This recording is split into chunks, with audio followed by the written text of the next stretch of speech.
Countdown, no counter.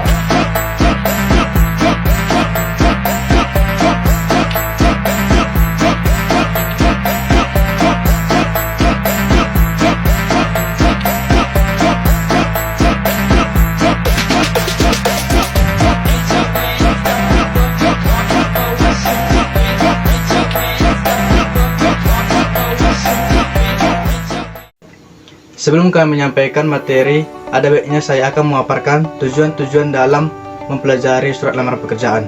Yang pertama, kita harus dapat mengidentifikasikan isi dan sistematika surat lamaran pekerjaan. Yang kedua, kita dapat memformulasikan unsur kebahasaan surat lamaran pekerjaan. Dan yang ketiga, kita harus dapat menyusun surat lamaran. Nah, itulah tujuan pembelajaran pada teks lamaran pekerjaan. Selanjutnya saya akan memaparkan definisi surat lamaran pekerjaan. Surat lamaran adalah surat pengantar yang digunakan untuk melamar pekerjaan. Ciri-ciri surat lamaran pekerjaan.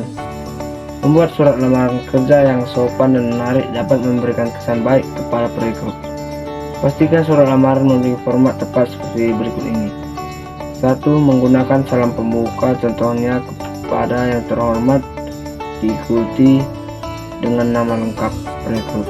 2. Terdapat informasi kota tinggal dan tanggal penulis surat, contohnya Tasikmalaya 15 Juli 2026.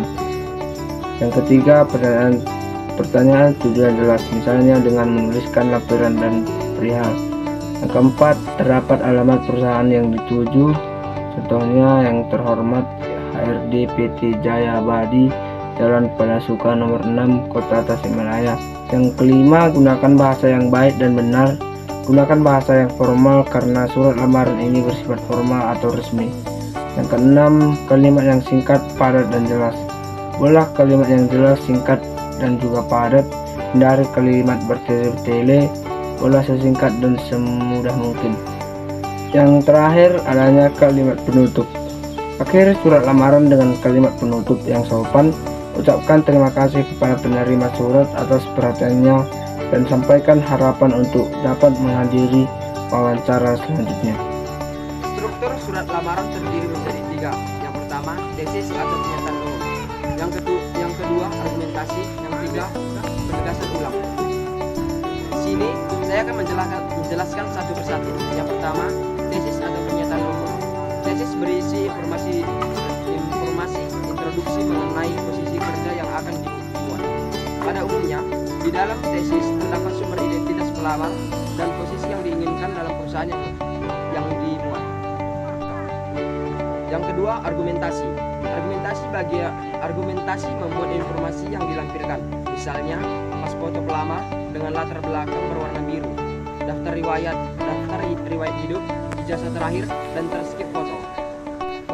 Fotokopi KTP dan atau surat keterangan sehat.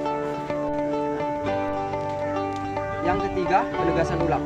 Penegasan ulang merupakan bagian akhir dari surat lamaran untuk menegaskan keinginan pelamar dalam meliputi posisi yang diinginkan. Pada bagian penegasan dapat ditambahkan kelebihan atau keterampilan pelamar. Di sini saya akan menjelaskan tentang unsur kebahasaan surat lamaran pekerjaan. Yang pertama adalah ejaan. Ejaan adalah aturan penulisan kata dalam bahasa Indonesia yang ditetapkan oleh pemerintah. Ejaan yang digunakan dalam surat lamaran ialah ejaan yang digunakan atau disebut dengan EYD. Yang kedua, pemilihan kata. Pemilihan kata adalah pemilihan kata yang tepat dan sesuai dengan konteks dalam surat lamaran pekerjaan. Yang ketiga, kalimat efektif. Kalimat efektif adalah kalimat yang dapat menyampaikan maksud dengan jelas, cepat, dan singkat. Kalimat efektif juga harus memperhatikan aspek kesadaran, kesejajaran, dan kepaduan. Yang keempat, tanda baca. Tanda baca adalah simbol atau tanda yang digunakan untuk membatasi atau menghubungkan unsur-unsur dalam kalimat. Tanda baca yang sering digunakan ialah tanda titik, koma, titik dua, tanda kurung, dan tanda hubung. Contoh surat lamaran kerja. Cara membuat surat lamaran kerja adalah 1. Heading atau informasi kontak. Bagian ini termasuk nama lengkap, alamat, nomor telepon, dan alamat email. 2. Salam pembuka. Bagian ini digunakan salam pembuka yang sopan seperti kepada Departemen Sumber Daya Manusia. Pastikan menyebutkan perusahaan atau organisasi yang dituju. Yang ketiga, pengenalan diri. Bagian ini jelaskan dengan singkat tentang latar belakang pendidikanmu, pengalaman kerja dan keahlian yang relevan. Yang keempat, motivasi dan ketertarikan. Bagian ini kamu berikan alasan mengapa kamu tertarik untuk bekerja di sebuah perusahaan tersebut. Yang kelima, poin-poin utama. Bagian ini jelaskan secara rinci mengenai kualifikasi, pengalaman dan keahlian kamu miliki. Yang keenam, kecocokan dengan perusahaan. Bagian ini kamu melakukan riset yang cukup dan memiliki minat yang kuat terhadap perusahaan tersebut. Yang ketujuh, penutup, yaitu tutup surat dengan kalimat yang ringkas dan positif. Yang kedelapan, salam penutup. Bagian ini digunakan salam penutup yang sopan seperti hormat saya.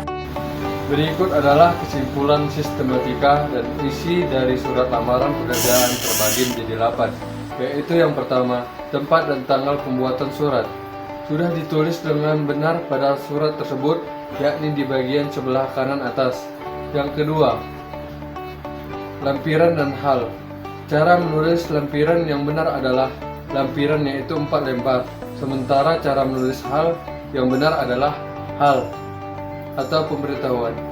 Yang ketiga, alamat surat. Kata kepada di surat tersebut harus dihapus.